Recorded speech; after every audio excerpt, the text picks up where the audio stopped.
नमस्कार दोस्तों। हम आज बात करेंगे छत्तीसगढ़ी राजभाषा आयोग पर। यही राजभाषा आयोग पर हम जैसे ही बात शुरू करते हैं, हमें ये नहीं भूलना चाहिए कि छत्तीसगढ़ एक अपनी अलग परंपरा, अलग भौगोलिक स्थिति तथा अपनी अलग एक विशेषता के साथ मध्य प्रदेश राज्य से अलग हुआ था। और उसी का एक महत्वपूर्ण विशेष इनका जो पहचान है वो छत्तीसगढ़ी भाषा को लेकर है। और उसी के क्रम में हम आज समझने का प्रयास करेंगे कि छत्तीसगढ़ी जो भाषा है वो किस प्रकार की है और यह किस प्रकार अपनी विशेषता को लेकर छत्तीसगढ़ को भारत संघ में अपनी एक महान पहचान को प्रदर्शित करती है।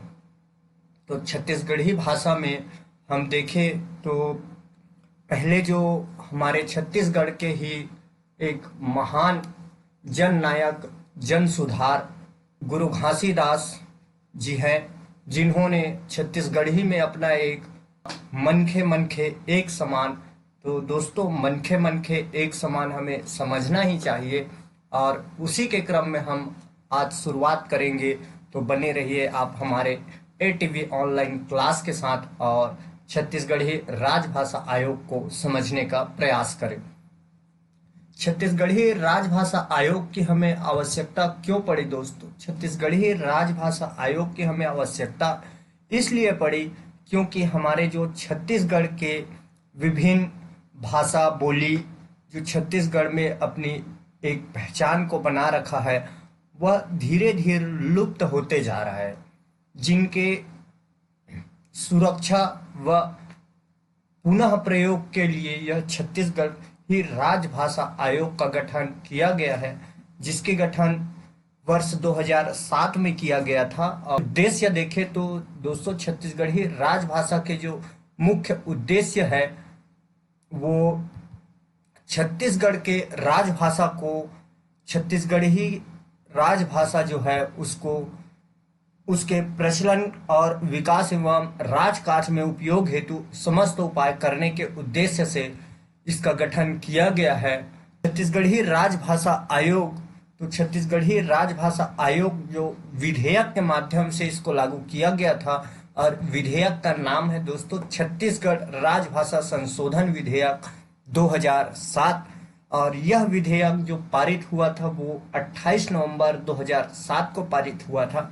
छत्तीसगढ़ी राजभाषा आयोग विधेयक जो पारित हुआ था 2007 को, उसी के उपलक्ष्य में हम प्रति वर्ष 28 नवंबर को छत्तीसगढ़ी राजभाषा के दिवस में मनाते हैं। और यह जो 28 नवंबर 2007 में पारित हुआ राजभाषा आयोग संशोधन विधेयक, वह राजपत्र में 11 जुलाई 2008 को प्रकाशित हुआ। और इनका जो कार्य प्रारंभ है वो, जैसे कि मैंने पूर्व में बताया कि आयोग का जो कार्य प्रारंभ हुआ वो 14 अगस्त 2008 को हुआ।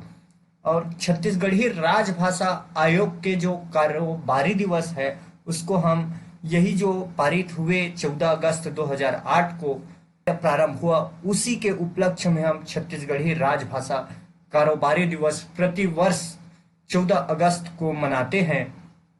दोस्तों, छत्तीसगढ़ी राजभाषा आयोग के गठन हुए उसके जो पहले सचिव थे वो पद्मश्री डॉक्टर सुरेंद्र दुबे जी थे। और इनके जो प्रथम अध्यक्ष गठन के पश्चात हुए वो पंडित श्यामलाल चतुर्वेदी जी थे। तो हम इन अध्यक्षों को क्रम से देखेंगे कि छत्तीसगढ़ी राजभाषा आयोग के कौन कौन अध्यक्ष हुए और उनका कार्यकाल क्या है। यह कार्यकाल को दोस्तों क्वेश्चन में पूछा जाता है, प्रश्नों में पूछा जाता है कि इनके कालक्रम को क्रमानुसार जमाएं। और हमें यह याद रखना है दोस्तों कि 2013 के बाद 2013 से 2016 के बीच का जो कार्यकाल है उसमें कोई अध्यक्ष को नहीं चुना गया था। और हम प्रथम अध्यक्ष इनका देखें तो पहला अध्यक्ष है पंडित श्यामलाल चतुर्वेदी, जिनका कार्यकाल 2008 से 2011 तक है। और इनके बाद जो द्वितीय क्रम के अध्यक्ष हुए वो दानेश्वर शर्मा जी हुए। और दानेश्वर शर्मा जी का जो कार्यकाल है वो 2011 से 2013 तक का है। और इसके बाद तीसरे जो हुए वो अध्यक्ष हुए वो श्री विनय कुमार पाठक जी है, 2016 से 2018 तक हुए। दोस्तों जैसे कि मैंने कहा कि 2013 के बाद 2016 के बीच की जो समय है 2014 और 2015, इस बीच में किसी भी अध्यक्ष का चुनाव नहीं किया गया था। हमें यह याद रखना है दोस्तों कि 2013 से 2016 के मध्य किसी भी अध्यक्ष का चुनाव नहीं किया गया था। और इनके जो प्रथम सचिव हुए वो पद्मश्री डॉक्टर सुरेंद्र दुबे जी थे।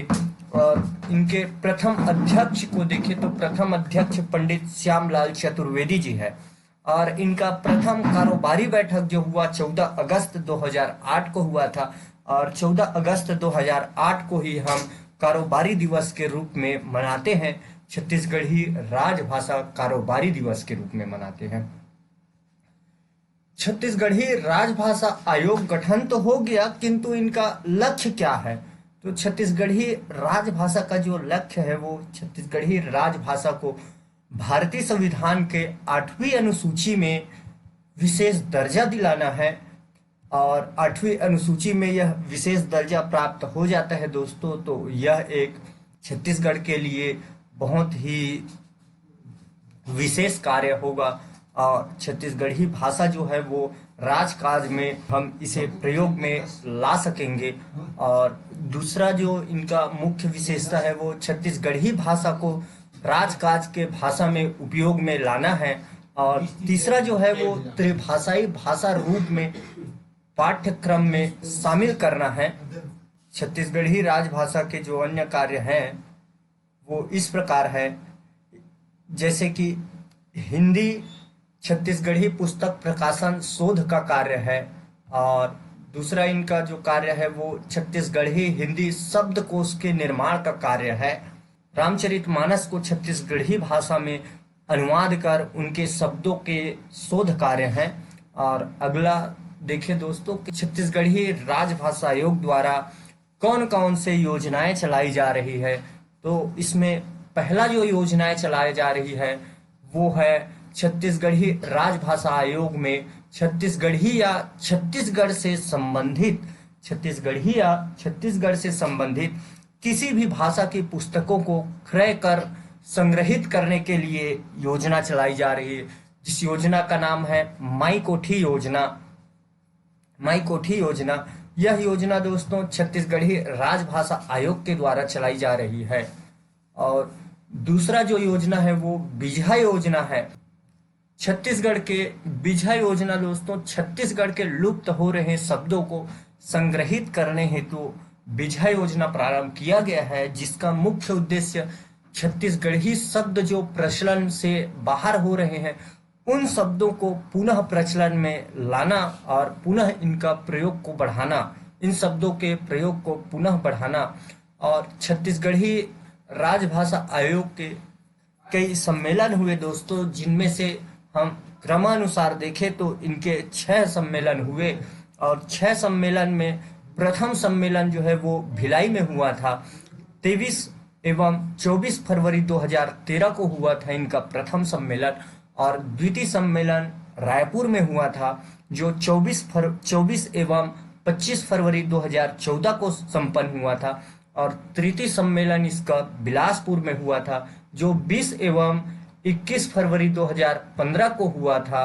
और चतुर्थ सम्मेलन जो हुआ इनका वो कोरबा में हुआ।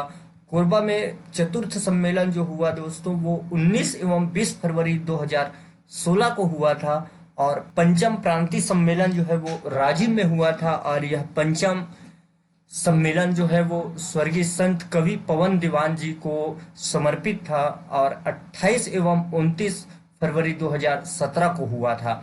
वहीं छठवां सम्मेलन जो है इनका वो बेमेतरा में हुआ था और बेमेतरा में स्वर्गीय डॉक्टर विमल कुमार पाठक जी को समर्पित था यह सम्मेलन, जो 19 से 21 जनवरी 2018 को हुआ। तो दोस्तों इसमें याद रखें कि सभी सम्मेलन जो हुए वो फरवरी में हुए, किंतु छठवां जो सम्मेलन है वो जनवरी में हुआ था। इनके और कुछ महत्वपूर्ण विशेषताएं हैं, जैसे कि पहला विशेषता इसकी यह है कि राजभाषा अधिनियम की धारा 7 में उच्च न्यायालय के फैसलों में हिंदी या अन्य राजभाषाओं के वैकल्पिक उपयोग का प्रावधान है। दोस्तों, यदि न्यायालय में किसी प्रकार के फैसला दी जाती है तो उसमें हिंदी के प्रयोग के साथ साथ अन्य वैकल्पिक राजभाषाओं का उपयोग का भी प्रावधान दिया गया है। छत्तीसगढ़ी भाषा में पीजी डिप्लोमा का कोर्स पंडित सुंदरलाल सरवा विश्वविद्यालय में प्रारंभ किया गया है। वहीं गुरुतुर गोठ नामक छत्तीसगढ़ी पत्रिका के संपादक, दोस्तों गुरुतुर गोठ नामक छत्तीसगढ़ पत्रिका के संपादक श्री संजीव ने छत्तीसगढ़ी में कीबोर्ड बनाने हेतु गूगल कंपनी को सहयोग दिया था। यह छत्तीसगढ़ की एक महत्वपूर्ण विशेषता है दोस्तों कि छत्तीसगढ़ के व्यक्ति अपनी छत्तीसगढ़ी भाषा की कीबोर्ड के निर्माण में गूगल कंपनी जैसे कंपनी को अपना योगदान प्रदान करता है। यह एक महत्वपूर्ण विशेषता है। वहीं प्रश्नोत्तर देखें दोस्तों, इससे सब संबंधित के किस टाइप के प्रश्न पूछे जाते हैं और प्रश्नों का स्वरूप कैसा होता है, तो हम 2-3 प्रश्नों के माध्यम से देखेंगे। जैसा कि हमने पहला प्रश्न यहाँ देखा है ले रखा है, छत्तीसगढ़ी राजभाषा आयोग के द्वितीय क्रम के अध्यक्ष का कार्यकाल क्या है। तो दोस्तों हमने देखा कि छत्तीसगढ़ी राजभाषा आयोग के द्वितीय क्रम के अध्यक्ष जो थे वो दानेश्वर शर्मा जी थे और उनका जो कार्यकाल है वो 2011 से 2013 तक का था। और अगला प्रश्न हम देखें दोस्तों के छत्तीसगढ़ी राजभाषा आयोग के प्रथम कारोबारी बैठक किस तिथि को किया गया था। तो दोस्तों राजभाषा आयोग के प्रथम कारोबारी बैठक जो है वो 14 अगस्त 2008 को किया गया था और 14 अगस्त 2008 को हम कारोबारी दिवस के रूप में मनाते हैं। इसका कारण यही है दोस्तों कि 14 अगस्त 2008 को छत्तीसगढ़ी राजभाषा आयोग का कारोबारी बैठक संपन्न हुआ था। अगला प्रश्न दोस्तों के छत्तीसगढ़ी राजभाषा आयोग में छत्तीसगढ़ी या छत्तीसगढ़ से संबंधित किसी भी भाषा की पुस्तकों को क्रय कर संग्रहित करने हेतु किस योजना को चलाया जा रहा है। तो दोस्तों छत्तीसगढ़ी राजभाषा आयोग के द्वारा छत्तीसगढ़ या छत्तीसगढ़ी से संबंधित किसी भी भाषा की पुस्तकों को क्रय कर संग्रहित करने के लिए माई कोठी योजना को चलाई जा रही है। माई कोठी अर्थात दोस्तों कोठी अर्थात भंडार है दोस्तों, जिसको हम अंग्रेजी में कहें तो स्टॉक है। स्टॉक का अर्थ ही भंडार है दोस्तों और इसे भंडारण करने के लिए ही माई कोठी योजना लागू किया गया है। माई कोठी योजना छत्तीसगढ़ी राजभाषा आयोग में छत्तीसगढ़ या छत्तीसगढ़ी से संबंधित किसी भी भाषा की पुस्तकों को क्रय कर संग्रहित करने हेतु चलाई जा रही है। वहीं दूसरा बीझा योजना जो है दोस्तों वो छत्तीसगढ़ के लुप्त हो रहे शब्दों को संग्रहित करने हेतु बीझा योजना प्रारंभ किया गया है, जिसका मुख्य उद्देश्य छत्तीसगढ़ी शब्द जो प्रचलन से बाहर हो रहे हैं उन शब्दों को पुनः प्रयोग में लाना है। और अगला प्रश्न जो है दोस्तों हमारा कि छत्तीसगढ़ राजभाषा आयोग के 6वें क्रम के सम्मेलन जो हुए वो किस जिले में संपन्न हुआ। तो दोस्तों हमने देखा कि छत्तीसगढ़ी राजभाषा आयोग के जो 6वें क्रम के सम्मेलन है वो बेमेतरा जिला में हुआ था। दोस्तों छत्तीसगढ़ी राजभाषा आयोग के 6वें प्रांतीय सम्मेलन किस जिले में किया गया था।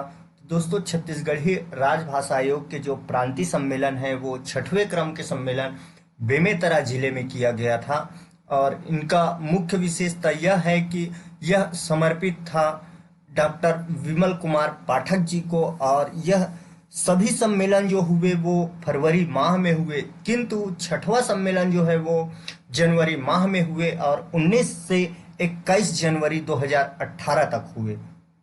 इसी प्रकार के हमारे और अन्य वीडियो को देखने व क्लास नोट्स प्राप्त करने के लिए हमारे यूट्यूब चैनल ATV लाइव को सब्सक्राइब करें और फेसबुक पेज पर ATV लाइव को FTV ऑनलाइन क्लास को फॉलो करें और हमें कमेंट सेक्शन पर कमेंट करें दोस्तों कि यह वीडियो आपको कैसा लगा, और इसे बार बार देखें और समझने का प्रयास करें और क्वेश्चन को हल करने की प्रयास करें। धन्यवाद।